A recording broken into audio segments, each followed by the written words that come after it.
Boa noite, Dom. Meu nome é Cláudia. Depois de muito pensar, criei coragem para escrever. Não sei bem se é um relato ou um desabafo, talvez os dois. Preciso contar isso para alguém que não vá me olhar com pena ou achar que eu enlouqueci. A verdade é que às vezes eu mesma duvido da minha sanidade. Minha história com o Arlindo começou quando eu tinha 19 anos e nos casamos uns 4 anos depois. Uma vida simples, sabe? Daquelas que se constroem em cidade pequena do interior, onde o ritmo das coisas é ditado pelo sol e pela colheita. Morávamos em uma casa boa, que foi do pai dele, e tivemos nossos 2 filhos, a Lídia e o Tiago. Por mais de uma década, eu acreditei de verdade que tinha tudo o que precisava. Uma família, uma rotina, um chão firme debaixo dos pés. Arlindo nunca foi de muita conversa. É um homem forte, do tipo que entende de motor, de plantio, de consertar o que quebra. Ele trabalhava como supervisor em uma cooperativa agrícola grande da região. Um trabalho que exigia muito dele. Às vezes ele viajava, ficava 1 ou 2 dias fora para resolver algum problema com fornecedor em outra cidade.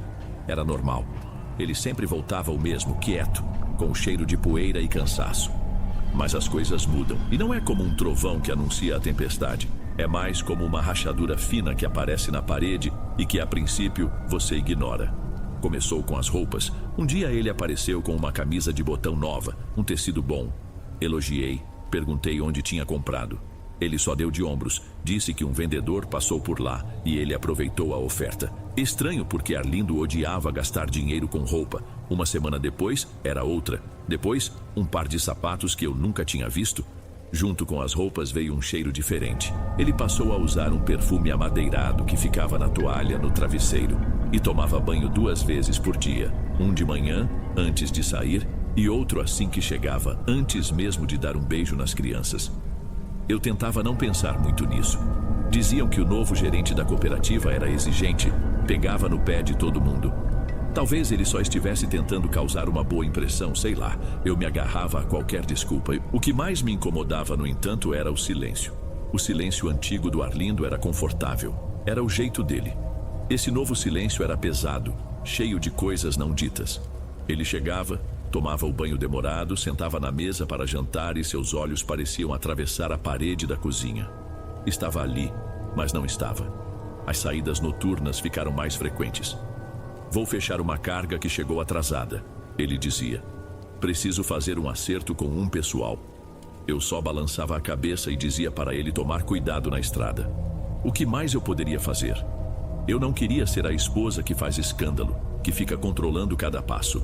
Eu só queria que aquela rachadura parasse de crescer.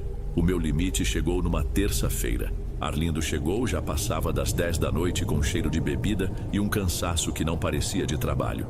Disse que o caminhão de uma das fazendas tinha quebrado na estrada e ele precisou resolver. Beijou minha testa, disse que estava morto e que ia direto para a cama. Eu só fiquei olhando ele caminhar pelo corredor. Naquela noite, alguma coisa dentro de mim decidiu que não dava mais para viver com a dúvida. Esperei até ter certeza de que ele dormia pesado, o que não demorou muito. O som da respiração dele enchia o quarto. Fui até a sala, onde ele tinha deixado o celular carregando na tomada.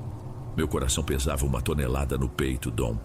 Em quase 15 anos de casados, eu nunca, nenhuma vez, tinha pensado em invadir a privacidade dele. Mas ali, no escuro da nossa casa, parecia que a única coisa a fazer era acender uma luz, por mais que ela pudesse queimar meus olhos. Peguei o aparelho, a tela brilhou e eu precisei diminuir a luz para não acordar ninguém. Fui direto nas mensagens e estava tudo lá, um contato salvo só com a letra J. As conversas não deixavam nenhuma margem para interpretação. Eram apelidos carinhosos, corações, fotos que eu não conseguia ver direito no escuro, mas que não eram para mim.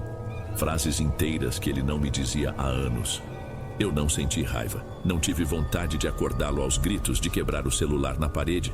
O que eu senti foi um vazio gelado, um negócio que começou na boca do estômago e foi subindo, deixando tudo oco por dentro. Fiquei parada olhando para aquela tela, nem sei por quanto tempo. Depois, apaguei as notificações, coloquei o celular de volta no lugar exato onde estava e voltei para a cama. Deitei ao lado dele e fiquei de olhos abertos até o dia clarear. Os dias seguintes foram um teatro. Eu cozinhava, cuidava das crianças, lavava a roupa dele e em nenhum momento toquei no assunto. Ele também agia como se tudo estivesse normal. Mas agora eu sabia. Cada vez que ele saía mais arrumado, cada banho demorado, cada silêncio na mesa de jantar, era uma confirmação. Comecei a procurar, a revirar bolsos de calça antes de pôr para lavar. Encontrei o recibo de um restaurante de uma cidade vizinha, uma para a qual ele dizia que nunca precisava ir a trabalho. Uma refeição para 2 pessoas. Guardei o papelzinho junto com as minhas economias. Eu precisava ver, precisava de algo que não fosse só uma mensagem numa tela. Na nossa cidade, todo mundo sabe das coisas, mesmo que ninguém fale abertamente. Eu sabia que existia um sujeito que fazia esse tipo de serviço. Não tinha escritório, não tinha anúncio. Era um nome que se sussurrava quando alguém precisava descobrir uma verdade inconveniente. Encontrei com ele num daqueles botequins velhos perto da rodoviária, um lugar escuro com cheiro de cerveja e fritura. Entreguei a ele o dinheiro que eu tinha juntado, quase tudo que eu guardava. Pedi para que seguisse o Arlindo. Pedi fotos, lugares, horários, tudo. O homem me olhou por um instante com uns olhos que pareciam não piscar. Ele não fez perguntas, não demonstrou surpresa. Apenas pegou o dinheiro, contou as notas debaixo da mesa e balançou a cabeça. Uma semana depois, ele me ligou de um número desconhecido e pediu para encontrá-lo atrás de um dos armazéns da cooperativa. Cheguei lá e ele já me esperava, encostado em uma parede. Sem dizer uma palavra, me estendeu um envelope pardo grande. Minhas mãos tremiam quando peguei. Dentro, havia várias fotos. Em todas elas, Arlindo estava com uma moça, jovem, de cabelo escuro, bem mais nova que eu. Caminhavam de mãos dadas numa estradinha de terra perto da represa. Entravam juntos numa cabana pequena de madeira que parecia quase abandonada. Em outra, estavam rindo dentro da caminhonete dele. A certeza fria que eu senti na noite do celular agora tinha um rosto. Naquela noite eu não dormi. Fiquei sentada na cozinha, no escuro, com as fotografias espalhadas sobre a mesa de plástico. Eu olhava para o rosto do meu marido rindo com outra pessoa e não pensava em divórcio, em briga, em ir embora. Não, Dom. O que passava pela minha cabeça era outra coisa, mais fundo, mais bicho. Aquilo era meu. A casa, os filhos, o homem que estava dormindo no nosso quarto. Tudo aquilo era a minha vida. E eu não ia deixar que uma garota qualquer, uma forasteira, viesse e tomasse o meu lugar. Não era uma questão de vingança, era uma questão de sobrevivência. No dia seguinte, depois de deixar as crianças na escola, eu tomei minha decisão. Vesti uma roupa simples, coloquei um lenço na cabeça para me proteger do sol forte e caminhei para o outro lado da cidade, para um bairro de ruas de terra, onde as casas são mais humildes. Eu sabia onde ir. Todo mundo sabia da existência da Dona Sueli, uma senhora que as pessoas procuravam para benzer as crianças de quebranto, mas que o pessoal comentava que ela também sabia desfazer nós de outro tipo. A casa dela era a última da rua, um barraquinho de tijolo à vista, com um quintal cheio de vasos com todo tipo de erva e umas imagens de santo desbotadas na entrada. Ela me atendeu como se já me esperasse.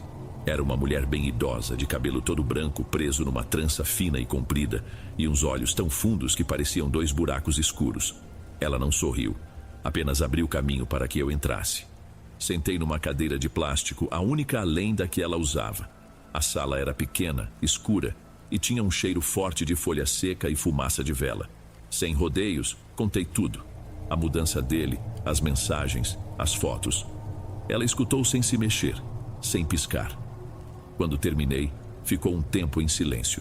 Depois falou com uma voz rouca, que parecia arranhar o ar.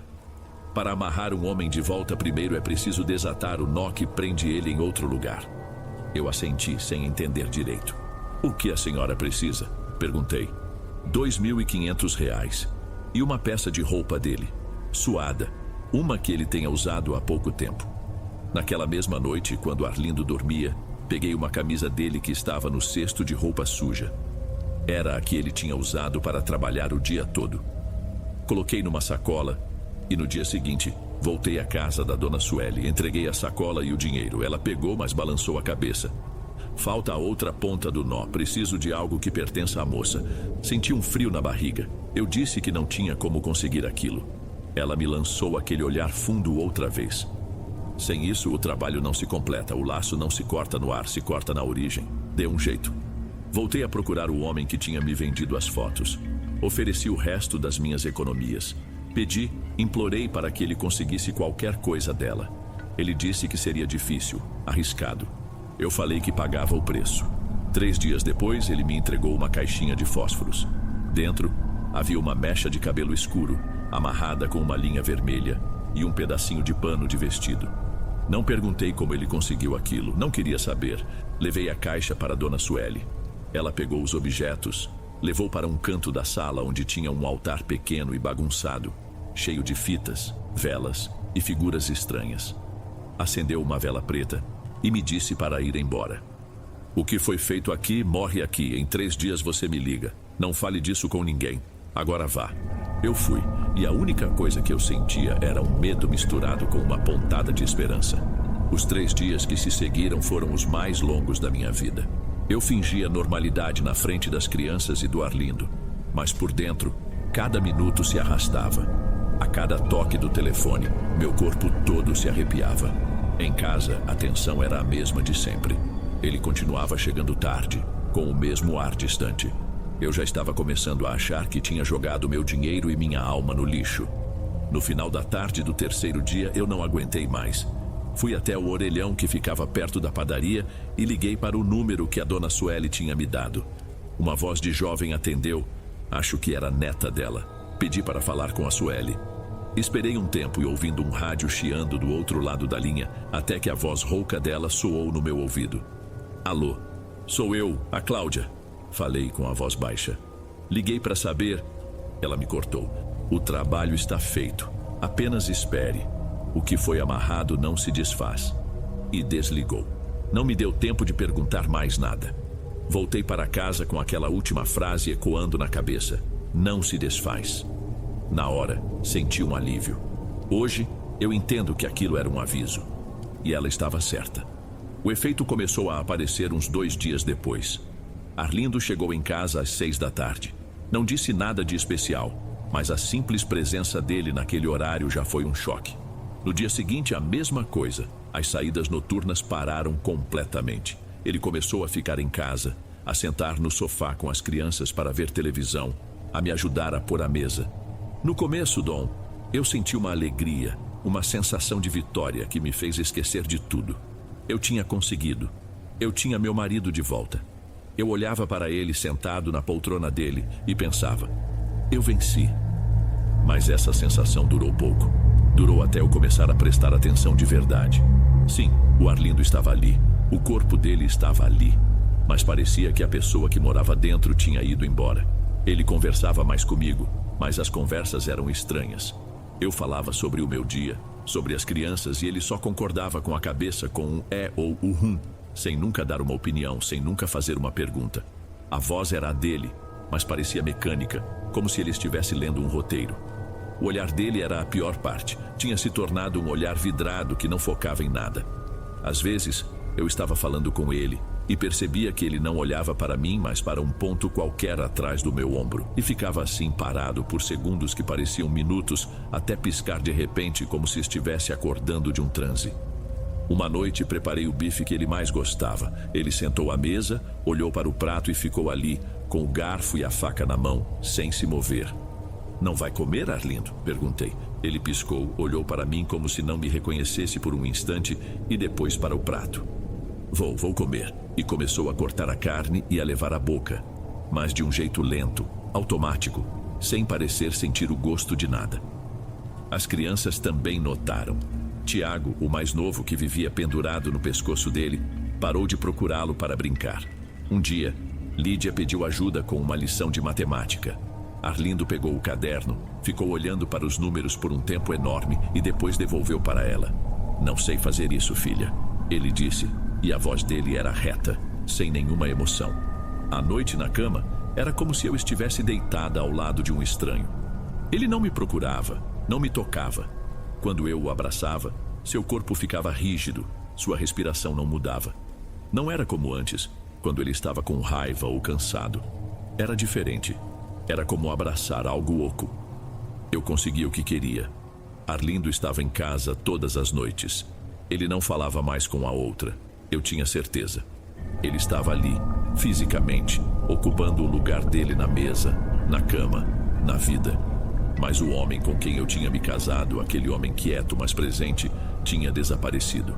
No lugar dele ficou essa casca, esse boneco que se movia pela casa e me olhava com olhos que não viam nada. E o silêncio, que antes era o da traição, agora era o silêncio do vazio. Um silêncio muito, muito mais assustador. Passaram-se umas 2, talvez 3 semanas naquela rotina estranha e silenciosa. Eu já estava quase me acostumando com o novo Arlindo, com aquele fantasma que andava pela minha casa. Eu me convencia de que era o preço a pagar e que, com o tempo, talvez ele melhorasse.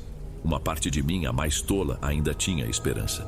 Essa esperança acabou numa manhã de sábado. Eu estava estendendo roupa no varal dos fundos quando a dona Lourdes, nossa vizinha de muro, me chamou. "Cláudia, menina, você não vai acreditar", ela disse com aquela voz de quem carrega uma fofoca quente. "Soube daquela moça, a tal da Jéssica, a que trabalhava na loja de ervas no centro?" Meu coração parou. Eu apenas a encarei segurando um pregador de roupa com força. "O que tem ela?" consegui perguntar. "Encontraram a coitada, minha filha. Puxaram o corpo dela da represa hoje cedo. Diz que já estava há dias na água. O pessoal da polícia falou que foi acidente, que ela deve ter escorregado nas pedras e se afogado. Mas que coisa, né? Uma moça tão nova." Eu não ouvi mais nada do que ela disse. Agradeci com um aceno de cabeça e entrei em casa sentindo as pernas bambas. Fui até a cozinha e me sentei, olhando para as minhas mãos. Elas não tremiam. Estavam paradas, frias. Acidente. Eu sabia lá no fundo que aquilo não tinha sido um acidente. O laço não se corta no ar, se corta na origem. A voz de Dona Sueli voltou com clareza total. O nó tinha sido desatado, e o preço foi a vida daquela garota. Quando o Arlindo chegou do serviço, eu o observei. Ele não parecia saber de nada. Tinha o mesmo olhar vazio, o mesmo comportamento ausente. A notícia ainda não havia se espalhado tanto. Ele jantou em silêncio e foi se deitar. Naquela noite, pela primeira vez, eu tive medo de deitar ao lado dele. E foi naquela noite que a consequência do que eu fiz começou de verdade. Ele começou a ter pesadelos. Não eram sonhos ruins comuns, Dom. Eram violentos. Ele se debatia na cama, resmungando palavras soltas, nomes que eu nunca tinha ouvido. Os lençóis amanheciam encharcados de suor e ele acordava pálido, confuso. Eu perguntava o que tinha acontecido e ele só balançava a cabeça, dizendo que não se lembrava de nada. Mas piorava a cada noite. Ele começou a gritar dormindo, gritos abafados, como se alguém estivesse sufocando ele. Às vezes, ele se sentava na cama de repente, com os olhos arregalados de pavor, olhando para os cantos escuros do nosso quarto. "Tem alguém aqui?" Ele sussurrou uma madrugada com a voz trêmula. "Estão me olhando." Eu acendi a luz do abajur, mostrei a ele que não havia ninguém. Disse que era só um pesadelo, mas eu mesma sentia um frio estranho no ar, uma sensação de que não estávamos sozinhos. Eu o abraçava, mas seu corpo tremia sem parar. O ponto de virada aconteceu numa quinta-feira. Acordei no meio da noite com sede e vi que o lado dele da cama estava vazio. Levantei, procurei pela casa. A luz da lua entrava pela janela da sala e eu o vi. Ele estava ajoelhado no chão de cimento frio de costas para mim. Chorava baixinho, um choro sofrido, de criança. Ao lado dele, no chão, havia uma foto pequena, amassada. Cheguei mais perto devagar. "Arlindo, o que foi?" Ele não me respondeu. Ajoelhei ao lado dele para ver o que ele segurava. Era a foto da Jéssica, aquela que se guarda na carteira. Eu senti uma pontada da antiga raiva, mas ela se dissolveu no medo quando vi a expressão no rosto dele. Não era saudade, era pavor puro. "O que você está fazendo com isso?" perguntei, a voz mais dura do que eu queria. Ele finalmente olhou para mim e seus olhos estavam cheios de lágrimas e de um terror que eu jamais vou esquecer. "Eles disseram que foi um acidente", ele soluçou com a voz quebrada. "Mas ela não foi embora, Cláudia. Ela não me deixa em paz." Eu fiquei paralisada. Peguei a foto da mão dele e a guardei. Naquele momento eu entendi. O feitiço não tinha apenas trazido o corpo do meu marido de volta. Ele tinha aberto uma porta, e a coisa que veio junto tinha acabado de entrar por ela. Depois daquela noite, o medo mudou de lugar. Ele deixou de ser apenas um fantasma dentro da cabeça do Arlindo e passou a vazar para dentro da casa, como uma infiltração escura e silenciosa. A presença, antes focada nele, agora parecia se espalhar por todos os cantos. Começou com o cheiro, um odor adocicado e podre que aparecia do nada, principalmente no quarto das crianças. No começo, pensei que fosse algum bicho morto debaixo do assoalho. Revirei tudo, limpei com querosene com água sanitária. O cheiro sumia por umas horas e depois voltava mais forte. Era um cheiro de flores esquecidas num vaso, apodrecendo dentro d'água. Um cheiro de velório. Depois vieram os sons. De noite, quando tudo estava quieto, a gente ouvia arranhões lentos que pareciam vir de dentro das paredes. Passos se arrastando no forro do telhado. Coisas pequenas caindo na cozinha sem que ninguém estivesse lá. Eu levantava, ia ver e não encontrava nada fora do lugar. Mas a sensação de que alguém tinha acabado de sair dali era forte. Arlindo parou de falar por completo. Passava os dias sentado na poltrona, o corpo cada vez mais magro, a pele com uma cor acinzentada, de quem não vê o sol. Ele não reagia a mais nada. A única coisa que fazia era um movimento repetitivo com o dedo indicador, traçando desenhos invisíveis na própria perna, sempre o mesmo padrão, por horas a fio. Eu o chamava, e ele demorava uma eternidade para virar o rosto na minha direção. E quando o fazia, seus olhos não me viam. As crianças foram as que mais sentiram. Lídia, que já tinha 10 anos, começou a se recusar a dormir no seu quarto. Chorava, dizia que tinha medo do escuro, do cheiro. Passou a dormir comigo e com o Arlindo na mesma cama. Eu a abraçava e sentia o corpinho dela tremer a noite toda. Tiago, com 5 anos, voltou a fazer xixi na cama. Mas o pior eram os desenhos dele. Ele sempre gostou de desenhar nossa família. Eu, o pai, a Lídia e ele. Todos bonequinhos de palito, sorrindo debaixo de um sol amarelo. Um dia, encontrei um desses desenhos caído no chão. Peguei para guardar e notei uma coisa diferente.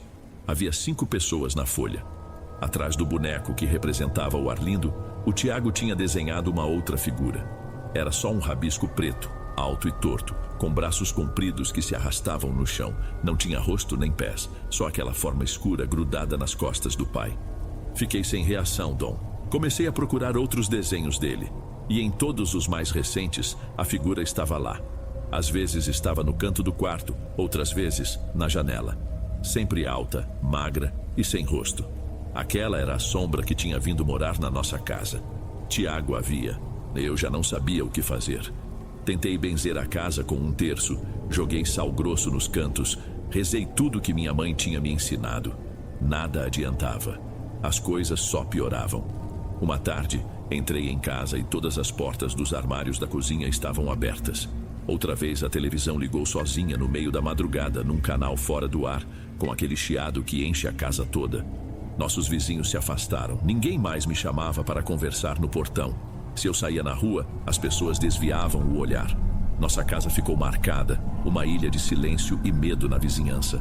Uma noite levantei para beber água e passei em frente ao espelho grande que tínhamos no corredor. Vi o reflexo do Arlindo, de pé, no meio da sala escura. Ele estava parado de frente para a parede, com a cabeça um pouco inclinada, como se estivesse ouvindo um segredo. E então, eu o ouvi sussurrar. Não entendi as palavras. Era um murmúrio baixo, rouco. Ele não falava conosco há semanas, mas ali, no escuro, ele conversava com a parede, ou com o que quer que estivesse do outro lado. Voltei para a cama sem fazer barulho. Deitei ao lado da minha filha e chorei em silêncio. Não era mais a casa do Arlindo. Não era mais a minha casa. Nós éramos apenas os outros moradores, dividindo o espaço com o verdadeiro dono, a sombra que meu filho desenhava. A situação se tornou insuportável quando eu encontrei o Tiago, meu filho, conversando sozinho no quintal. Ele estava agachado, de costas para mim, cochichando com a parede do tanque de lavar roupa. Cheguei perto devagar. "Com quem você está falando, meu filho?" Perguntei, tentando manter a voz calma. Ele se virou para mim e os olhos dele estavam sérios demais para uma criança de 5 anos. Com o moço alto, ele respondeu com a maior naturalidade. "Ele disse que logo vai poder brincar com a gente dentro de casa. Disse que o papai vai deixar." Aquilo foi como levar um soco no estômago. A sombra não estava mais se escondendo. Estava prometendo. Estava se anunciando. Naquela mesma tarde, sem avisar ninguém, eu caminhei de volta para a casa da dona Sueli. Eu não tinha mais dinheiro, não tinha mais nada a oferecer, só o meu desespero. Ela me atendeu na porta com os mesmos olhos fundos de sempre e apenas disse: "Demorou para voltar." Entrei e antes que eu pudesse dizer qualquer coisa, ela me interrompeu. Eu sei o que está acontecendo na sua casa. O que você convidou para entrar não é alma de gente, não é espírito de morto. É outra coisa, é um bicho que se alimenta de vazio e você deu um banquete para ele na alma do seu marido. A senhora precisa tirar ele de lá. Eu implorei, as lágrimas finalmente vindo. Dona Sueli balançou a cabeça lentamente. Tirar?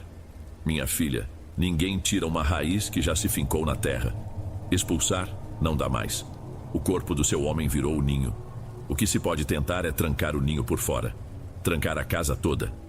Ela me explicou o que eu tinha que fazer. Era um trabalho de tranca, um ritual de contenção. Ela me deu um maço de ervas amarradas. Tinha guiné, arruda, umas folhas escuras que não reconheci. 3 velas pretas e um vidro pequeno com um líquido escuro e com cheiro forte de cachaça e raiz. Eu teria que esperar à meia-noite, trancar meus filhos no quarto dos fundos e, acontecesse o que acontecesse, não parar o ritual até o fim.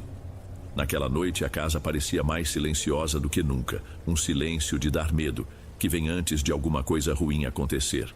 Botei um colchão no chão do quarto das crianças, tranquei a porta por fora e disse para a Lídia, a mais velha, cantar para o irmão e tapar os ouvidos se ouvisse barulho. O medo nos olhos dela quase me fez desistir. À meia-noite em ponto, arrastei o Arlindo, que estava mole como um boneco de pano, para o centro da sala. Coloquei as 3 velas pretas em um triângulo ao redor dele. Acendi as ervas num prato de barro. A fumaça que subiu era densa, ardida e encheu o ambiente rapidamente. No instante em que a fumaça tocou o Arlindo, ele arqueou as costas com uma força que eu não via há meses. Um espasmo violento sacudiu seu corpo. E então, ele abriu os olhos.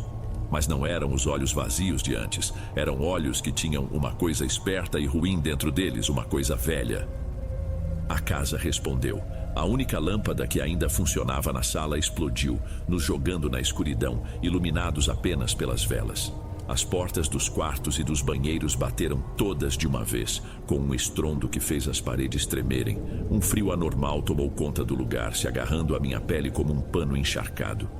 E ele falou. A voz saiu da boca do Arlindo, mas não era a voz dele. Era um som grave, arrastado como pedras se roçando. Você achou que podia me prender aqui, sua tola? A coisa disse, enquanto um sorriso horrível se espalhava pelo rosto do meu marido. Você me abriu a porta. Esta casa é minha. Este corpo é meu. Eu ignorei, o coração batendo descontrolado. Peguei o vidro com o líquido escuro e comecei a desenhar os símbolos que a Sueli me ensinou em todas as janelas, começando pela da cozinha. A cada símbolo que eu completava, a reação era mais violenta. Pratos voaram do escorredor e se estilhaçaram na parede. Vou pegar seus filhos primeiro, a voz rosnou. Vou mostrar a eles o meu rosto de verdade. Corri para a janela da sala, minhas mãos tremendo tanto que quase derrubei o vidro. Arlindo começou a se contorcer no chão, rindo. Uma risada gutural, que não parecia humana. O grande armário de madeira da sala tombou para a frente com um barulho ensurdecedor. Faltava apenas a porta da frente. Corri até ela com a voz da coisa gritando meu nome, me amaldiçoando. Quando comecei a desenhar o último símbolo na madeira da porta, o corpo do Arlindo se ergueu do chão, flutuando a centímetros do piso. Terminei o último traço. No exato instante em que meu dedo se afastou da porta, tudo parou. O corpo do Arlindo desabou no chão como um saco de ossos. O frio sumiu. A risada cessou. O silêncio que caiu na casa foi absoluto, mais pesado e profundo que qualquer barulho. Eu fiquei parada no meio da minha sala destruída, ofegante, coberta de suor.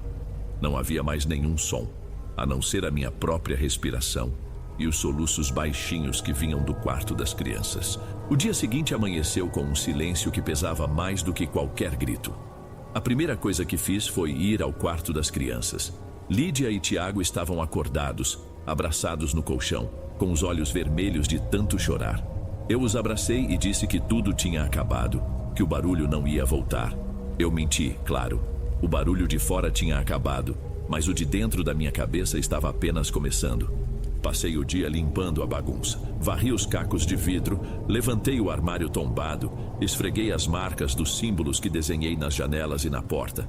A casa ficou limpa, organizada. Parecia um lugar normal outra vez, mas não era. O ritual funcionou, Dom. A tranca de Dona Sueli segurou a coisa. Os cheiros, os sons, as portas que batiam, tudo isso parou. A presença violenta recuou, mas ela não foi embora. Ela apenas se aquietou, se encolheu para dentro do seu ninho, para dentro do Arlindo. Ele nunca mais foi nem a casca vazia que era. Agora ele é só o corpo. Fica sentado na poltrona da sala o dia inteiro, olhando para a parede. Seus olhos não piscam, sua respiração é tão leve que às vezes preciso chegar perto para ter certeza de que ele ainda está vivo. Eu dou comida na boca dele, dou banho, troco suas roupas. Ele não reage a nada. É um objeto, uma estátua de carne e osso que eu mantenho limpa. As crianças cresceram nesse silêncio. Lídia foi a primeira a ir embora. Assim que fez 18 anos, arrumou uma mala e foi morar com uma tia em outra cidade. Ela nunca fala sobre o pai, nunca pergunta. Nós duas sabemos que é melhor assim.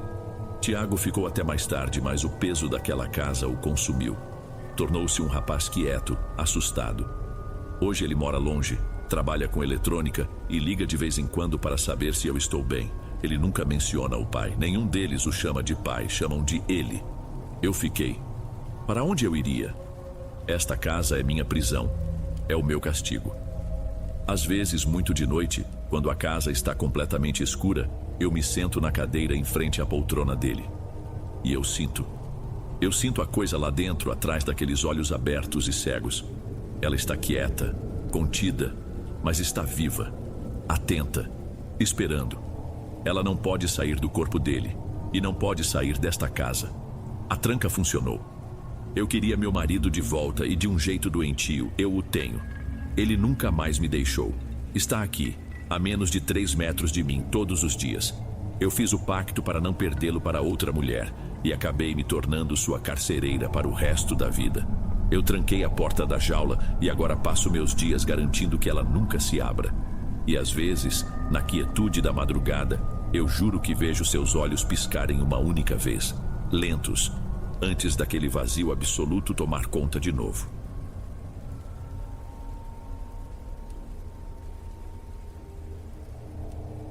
Antes de irmos para o último relato, se ainda estiver por aqui, comente o horário que está assistindo.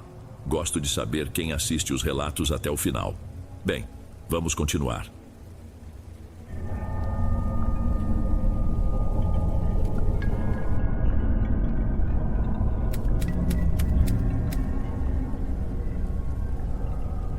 Boa noite, Dom.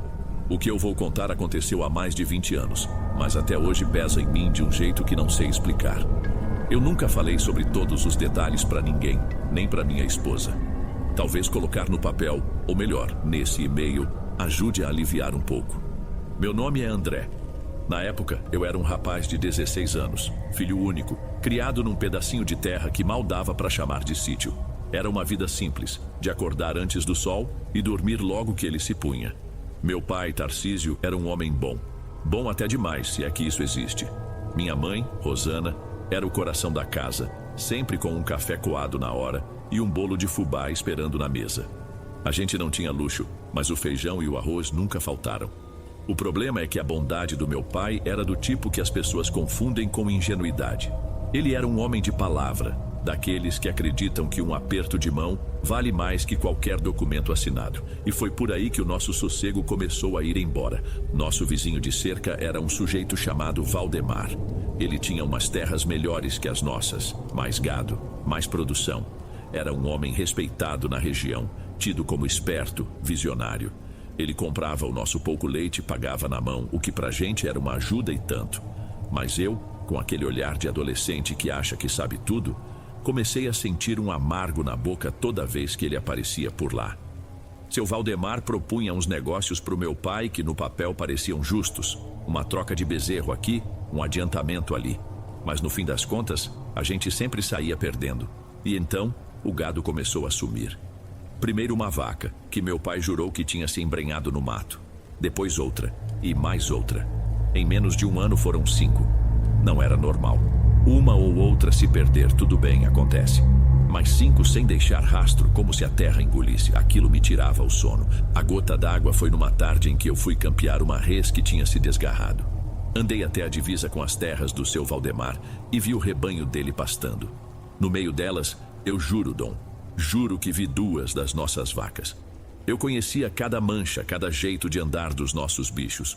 Voltei para casa com o peito apertado, a boca seca, e contei para o meu pai.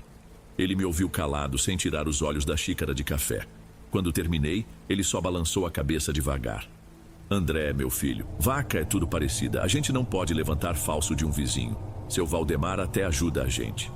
Aquela resposta me revirou por dentro. Não era só a perda do bicho, era a humilhação. A sensação de ver meu pai, o homem que eu mais admirava, baixar a cabeça daquele jeito. Eu senti vergonha. Uma vergonha que queimava por dentro, muito pior que a raiva. E acho que foi essa vergonha que deu início a tudo que veio depois. As coisas continuaram assim por mais umas semanas. A gente fingia que nada estava acontecendo e o seu Valdemar continuava com aquele sorriso no canto da boca sempre que cruzava com a gente na estradinha de terra. A cada bom dia que ele dava, eu sentia o estômago revirar. Eu passei a evitar até mesmo olhar na direção das terras dele, para não ter que ver o que eu sabia que estava lá. Foi numa dessas tardes, um dia abafado com cheiro de chuva que não vem, que tudo começou a ficar estranho. Eu estava limpando uma trilha que a gente usava para levar o gado beber no córrego. Um caminho mais estreito, cheio de mato alto e pedra solta. Estava concentrado no meu trabalho, o suor escorrendo pelo rosto, quando senti que não estava mais sozinho. Levantei a cabeça e vi um homem parado a uns 20 passos de mim, perto de uma moita de samambaia. Ele tinha saído do mato sem fazer um único barulho. Era um sujeito magro, a pele curtida de sol, e usava a roupa gasta de quem vive na lida. Calça desbotada, botina cheia de barro e um chapéu velho na cabeça. À primeira vista, era só mais um trabalhador da região, mas tinha alguma coisa errada nele. Os olhos dele pareciam um pouco abertos demais e a boca era uma linha fina que se esticava de um jeito esquisito no rosto ossudo. Ele veio andando na minha direção, devagar, sem pressa. Meu primeiro instinto foi segurar mais firme o cabo da enxada. O homem parou a uma distância segura, levantou a mão num cumprimento mudo e disse, com uma voz arranhada, seca: "Você é o filho do Tarcísio, não é?" Eu só confirmei com a cabeça sem conseguir falar nada. Ele então ajeitou o chapéu e aquele olhar fixo dele parecia que estava me medindo por dentro. "Estão te passando a perna, garoto", ele disse sem rodeios. "Aquele Valdemar é um homem invejoso. Tá se aproveitando da bondade do teu pai para encher o bolso." O silêncio que ficou depois que ele falou foi pesado. Era exatamente o que eu pensava, o que eu sentia, mas ouvir aquilo da boca de um estranho me deixou sem reação. Quem era aquele homem? Como ele sabia?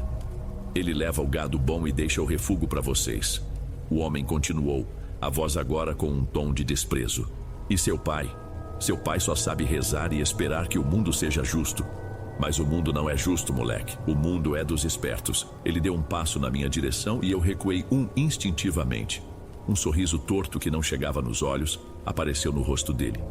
"Alguém precisa mostrar para ele que não se mexe com a sua família." Dito isso, ele me deu as costas e entrou no mato de novo com a mesma ausência de som com que apareceu. Fiquei ali parado, a enxada pesando na mão, o coração batendo fora do ritmo. Eu não senti medo dele. Naquele momento, o que eu senti foi uma onda de raiva, uma confirmação amarga de tudo que eu remoía sozinho. Aquele homem, quem quer que fosse, tinha falado em voz alta tudo o que eu remoía aqui dentro. E ele estava certo. Meu pai não ia fazer nada. Se alguma coisa fosse mudar, teria que ser comigo. As palavras daquele homem ficaram ecoando na minha cabeça. Passei os 2 dias seguintes num silêncio pesado, remoendo aquilo sem parar. Cada vez que meu pai suspirava, olhando para o pasto cada vez mais vazio, uma brasa de raiva se acendia no meu peito. Aquele sentimento era um bicho me roendo por dentro, me dizendo que eu não podia mais ficar parado, só olhando. Então eu tomei uma decisão estúpida de moleque que eu tomei sem pensar nas consequências. Num final de tarde, com o céu já ficando alaranjado, eu disse para minha mãe que ia dar uma olhada na cerca do fundo e saí, mas eu não fui para a cerca. Fui direto para o sítio do seu Valdemar. O coração batia tão forte que eu sentia na garganta a cada passo que eu dava. Eu não tinha um plano, não sabia o que ia dizer, só sabia que não aguentava mais engolir aquela situação. Encontrei ele perto do curral ajeitando a sela de um cavalo. Ele me olhou de cima a baixo, surpreso de me ver ali. "O que você quer, rapaz?" ele perguntou, a voz sem um pingo de simpatia. Eu respirei fundo, tentando fazer minha voz sair firme. "Seu Valdemar, eu queria conversar sobre as nossas vacas." Ele parou o que estava fazendo e me encarou estreitando os olhos. O que tem as suas vacas? É que... Comecei tropeçando nas palavras. A gente notou que umas sumiram. E eu tava pensando... Às vezes elas se misturam com as suas, né? E algumas das suas se parecem muito com as que eram nossas. Eu não o acusei diretamente, Dom. Eu não tive coragem. Tentei fazer soar como uma dúvida, uma coincidência infeliz. Mas ele entendeu na hora. O rosto dele, que já era vermelho do sol, ficou da cor de uma pitanga madura. O que você tá querendo insinuar, moleque? Ele rosnou, dando um passo na minha direção. Aquele homem era grande, e perto dele eu me senti um fiapo de gente. Você tá me chamando de ladrão na minha própria casa?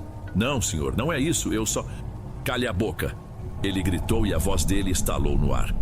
Eu não preciso roubar nada de ninguém, muito menos daquela miséria que seu pai chama de sítio. Um moleque atrevido como você vir aqui me faltar com o respeito. Seu pai sabe disso? Eu neguei com a cabeça, sentindo o rosto esquentar. Pois devia saber para te ensinar a ter educação. Agora suma das minhas terras. Some daqui antes que eu perca a paciência de vez. Ele apontou na direção da porteira, o braço esticado e tremendo de raiva. Eu não disse mais nada. Apenas me virei e fui embora, caminhando o mais rápido que eu podia sem correr. Eu ouvia as pragas que ele resmungava nas minhas costas. Naquele momento, a vergonha passou. O que ficou foi um ódio frio, pesado. Ficou claro para mim que a conversa não adiantava nada. Pessoas como o seu Valdemar não entendiam palavras. Elas só entendiam outra linguagem. E no fundo eu sabia que aquele homem do mato, o tal peão, voltaria a aparecer. E da próxima vez, eu ia escutar com mais atenção. Meu pai não ficou sabendo da minha ida às terras do vizinho.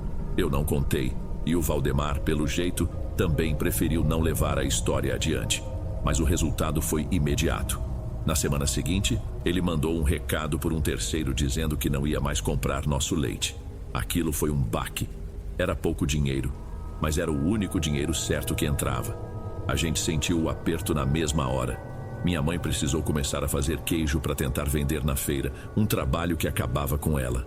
Vendo o cansaço dela, meu ódio pelo Valdemar só crescia, virando uma coisa dura e amarga dentro de mim. Acho que foi umas 2 semanas depois desse corte que eu vi o homem de novo. Eu estava perto do córrego, sentado numa pedra, só olhando a água correr, me sentindo o mais inútil dos homens. E como da outra vez, ele simplesmente surgiu do meio das árvores, como se brotasse do chão. Desta vez ele parecia diferente, mais magro talvez. Os olhos dele brilhavam de um jeito febril e o sorriso torto estava estampado no rosto antes mesmo de ele abrir a boca. Ele não parecia um peão cansado.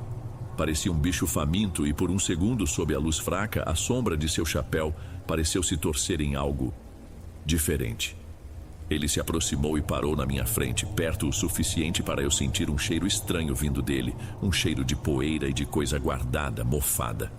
Eu vi o que você fez, ele disse com aquela voz de cascalho. Foi corajoso, mas não adiantou nada, não é?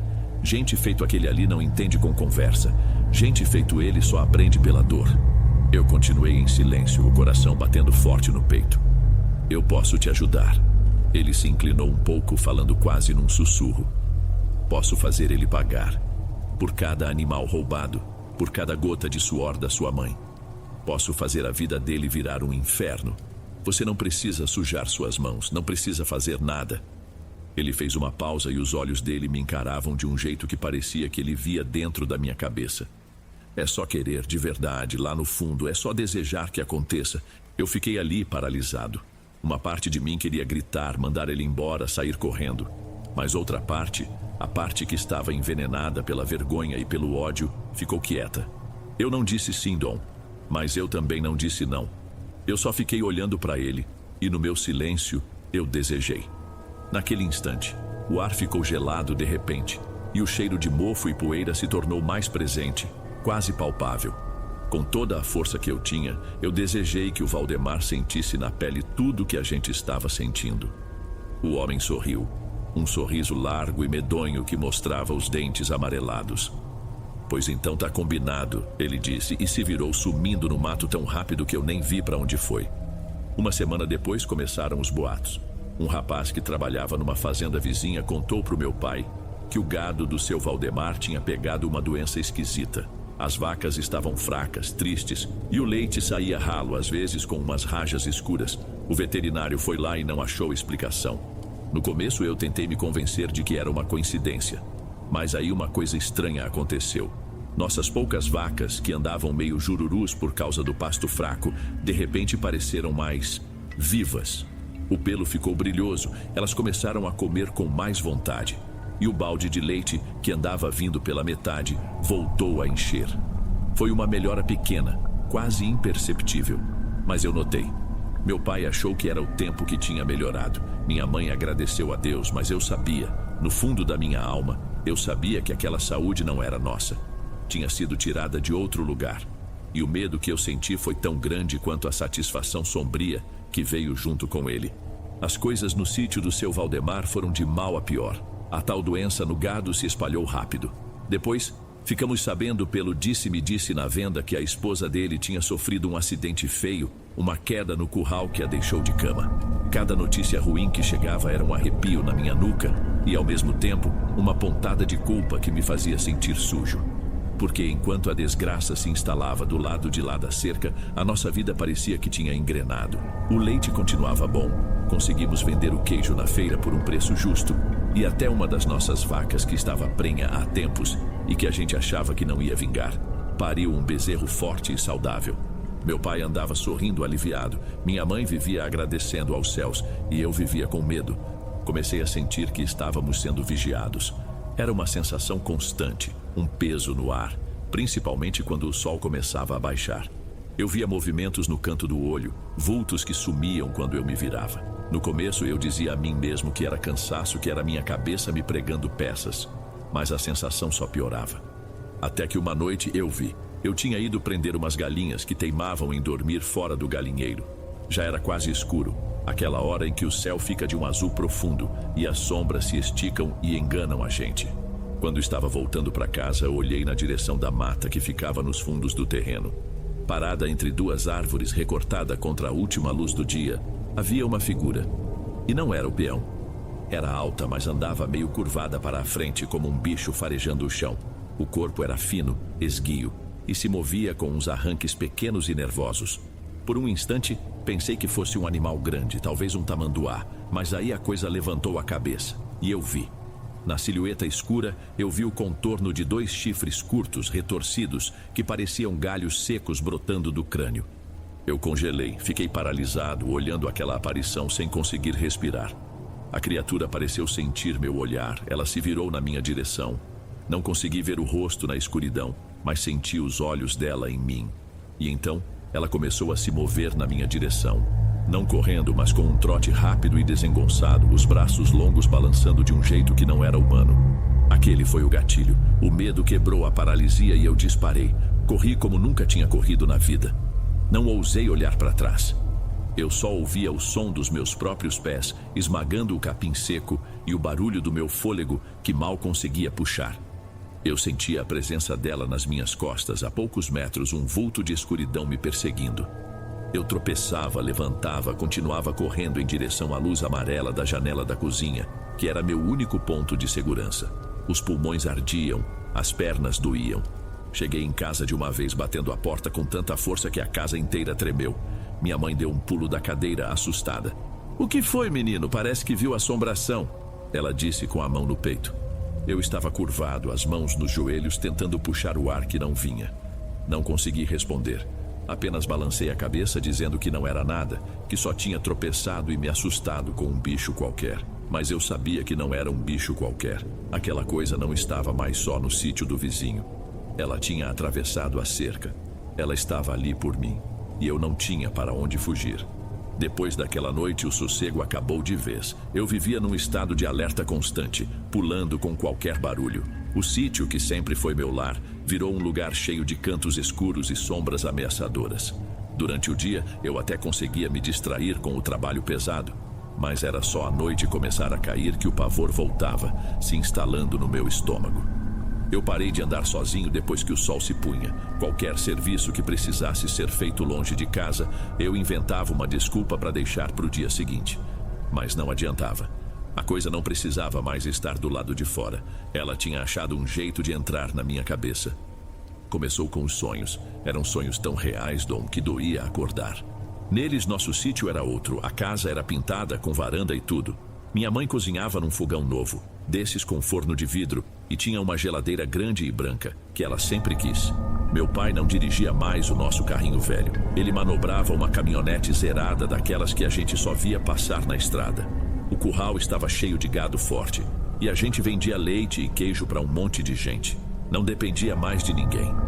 Nesses sonhos, meus pais me abraçavam. Eles sorriam, um sorriso de alívio, de felicidade de verdade. Você salvou a gente, meu filho, minha mãe dizia com os olhos cheios d'água. Você fez a gente prosperar. Todo o seu esforço valeu a pena. Eu acordava com o peito apertado, às vezes com o rosto molhado de lágrimas, ainda sentindo o calor do abraço deles. Mas a felicidade se desfazia no instante em que eu abria os olhos. E, em algumas dessas vezes, ele estava lá, parado no canto mais escuro do meu quarto, uma mancha de escuridão mais densa que a própria noite. Não se mexia, não fazia barulho, só ficava ali, a silhueta curvada e os chifres retorcidos me lembrando em silêncio que tudo aquilo que eu sonhei tinha um preço. Eu virava para o outro lado, me cobria até a cabeça e rezava para amanhecer logo. A coisa não se contentava mais só em aparecer. Comecei a ouvir sussurros quando estava sozinho no campo. Uma voz rouca, que parecia o vento passando por uma fresta, dizia coisas no meu ouvido. Falava que o Valdemar ia apodrecer na miséria, que tudo que ele nos tirou seria devolvido em dobro, que eu não tinha culpa de nada, que eu merecia tudo de bom que os sonhos mostravam. Depois vieram as marcas. Eu acordava com arranhões nos braços, linhas vermelhas e finas, como se tivessem sido feitas com um galho seco ou uma unha muito comprida. Mostrei para minha mãe, que ficou preocupada, achando que era alguma alergia, algum bicho, mas eu sabia que não era. O pior era quando eu estava trabalhando, ordenhando a vaca, por exemplo. Eu sentia um peso afundar o chão do meu lado, como se alguém muito pesado tivesse se sentado ali a centímetros de mim. Eu não via nada, mas sentia a presença. O ar ficava mais denso, o cheiro de mofo e poeira voltava. E a voz sussurrava, cada vez mais perto: é só aceitar, e tudo isso será seu. Eu tentava ignorar, me concentrar no trabalho, mas era impossível. Estava vivendo num inferno particular. De dia, o medo e as assombrações. De noite, os sonhos maravilhosos que me mostravam a vida que eu tanto queria para os meus pais. A criatura estava me quebrando aos poucos, me esgotando. E por mais que me apavore admitir, uma parte de mim, a parte mais cansada e desesperada, começava a se perguntar qual era, afinal, o preço que ela queria cobrar. Eu estava no meu limite, não dormia direito há semanas, comia mal e vivia pulando por qualquer coisa. Minha mãe, coitada, achava que era alguma doença, fazia chá, pedia para eu descansar. Mal sabia ela que o descanso era a última coisa que eu encontrava. Numa tarde, meu pai me pediu para ir buscar uma bezerra que tinha se desgarrado do rebanho e entrado no capoeirão, uma área de mata mais fechada no fundo do sítio. Fui morrendo de medo. Cada estalo de galho, cada folha que o vento arrastava me fazia pular. Chamei pela bezerra, mas só o som da minha própria voz voltava. O ar estava pesado, parado, e um cheiro forte de cinza molhada e podridão começou a empestear o lugar. Eu sabia o que aquilo significava. E então eu o vi. Ele saiu de trás de um tronco grosso e desta vez não havia sombra ou distância para me enganar. A luz do sol, coada pelas folhas, iluminava a criatura. Era um cachorro doente em pé. Um cachorro sarnento, de pele escura e repuxada sobre os ossos, que se equilibrava em duas patas tortas. Os braços eram longos e finos, terminando em garras que pareciam raízes secas. O focinho se abria num riso constante, mostrando gengivas escuras e dentes finos e amarelados como agulhas. E os olhos? Os olhos eram duas contas opacas, sem vida, que me encaravam com uma inteligência, uma esperteza.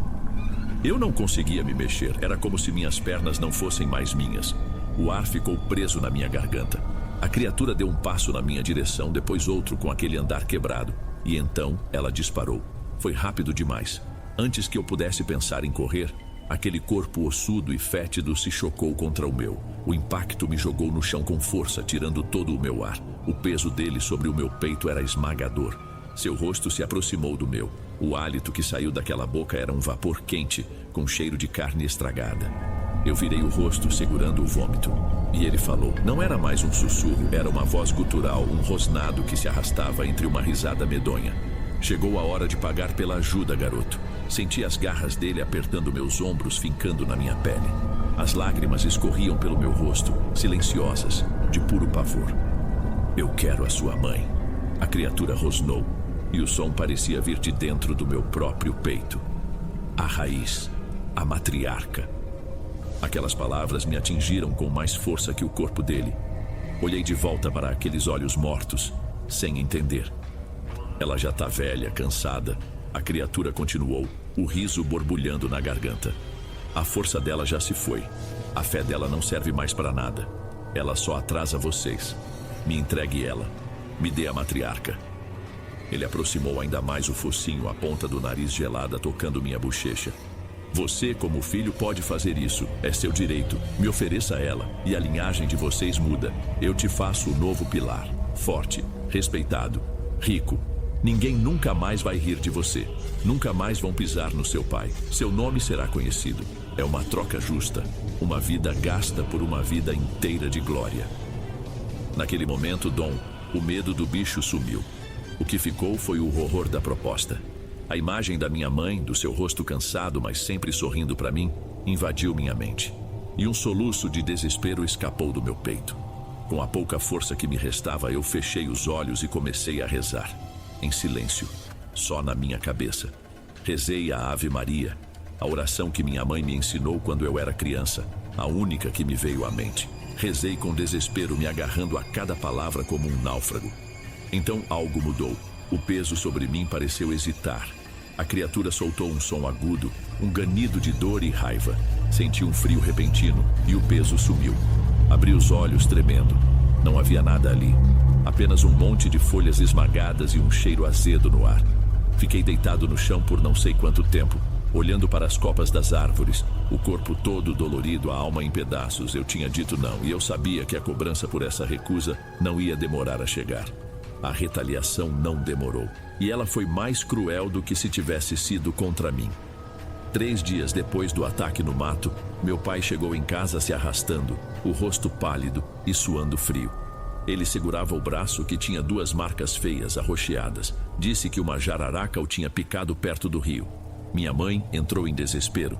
Correu para fazer um torniquete, aplicar emplastro de ervas, dar uma garrafada que ela guardava para essas emergências. Naquela noite, com o corpo queimando de febre, meu pai contou uma coisa que fez aquilo me gelar por dentro. Ele disse que um pouco antes da cobra picar, ele viu um bicho esquisito o espiando do outro lado do rio. Um cachorro, ele disse, mas um que andava em pé com o corpo torto e os braços curtos demais. Meu pai atirou uma pedra, mas a coisa nem se mexeu, só ficou lá, rindo para ele. Foi na hora de sair correndo que ele pisou na cobra, sem ver. Naquele momento eu desabei. Sentei com os 2 na beira da cama em que meu pai delirava de febre e contei tudo. Comecei com o meu ódio, com a minha vergonha. Falei do primeiro encontro com o peão, da proposta de ajuda, da melhora estranha do nosso gado, da sombra com chifres, dos sonhos, dos arranhões. Por fim, com a voz embargada, contei da proposta horrível que a criatura tinha me feito no mato. Eles não duvidaram de mim nem por um segundo. Minha mãe chorava baixinho, rezando, e meu pai, mesmo no meio da febre, segurou minha mão e disse que a culpa não era minha. Naquela noite, pela primeira vez em muito tempo, nós não estávamos sozinhos com nossos medos. Estávamos juntos. Assim que meu pai melhorou um pouco, a gente se uniu. Todas as noites, sem falta, rezávamos o terço juntos na sala. Minha mãe pendurou cruzes de palha benta em todas as portas e janelas.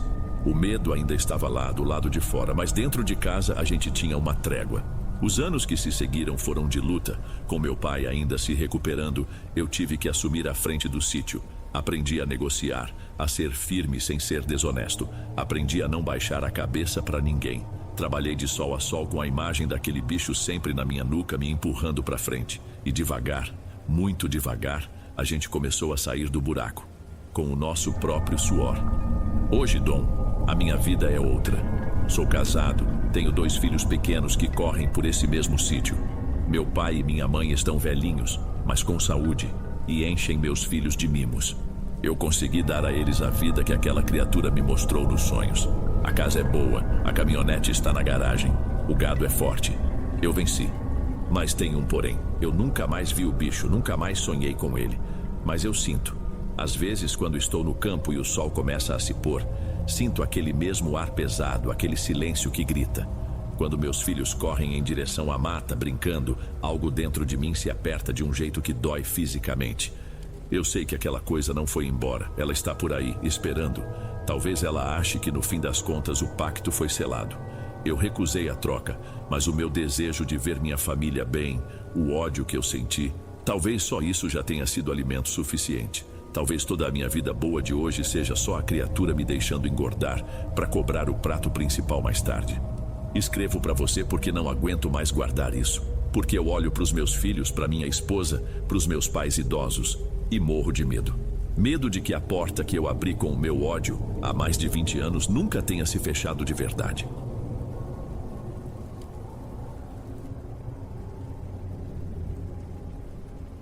Ei pessoal, obrigado por ouvirem. Clique no sininho de notificações para ser alertado de todas as futuras narrações. Lanço vídeos novos todos os dias por aqui. Espero te ver nos próximos. Agora na tela vou deixar outros 2 bons vídeos que sei que irão gostar. Te vejo por lá.